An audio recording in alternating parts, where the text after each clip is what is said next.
महाकालो महाभोगानि पञ्च च एते स्वस्वेह कर्मणो मम साक्षिणः पृथिर्विष्णुर्तथा वारो नक्षत्रं विष्णुरेव च योगश्च कर्णश्चैव सर्वं विष्णुमयमजगत् ओम विष्णवे नमः ओम विष्णवे नमः ओम विष्णवे नमः गोविंद गोविंद गोविंद स्वस्ति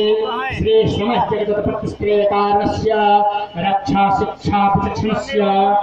पारिजातस्य अशेष पराक्रमस्य श्रीमदनन्दवेदस्य आदिनारायणस्य अचिन्तपरं सत्याधीयमानानां महाजलोक मध्ये परिभ्रमायमानानां अनेक कोटि ब्रह्मांडानां मेकतमे व्यक्तमहादंकारपतेजो माध्यकस्त्रियावृणरावृते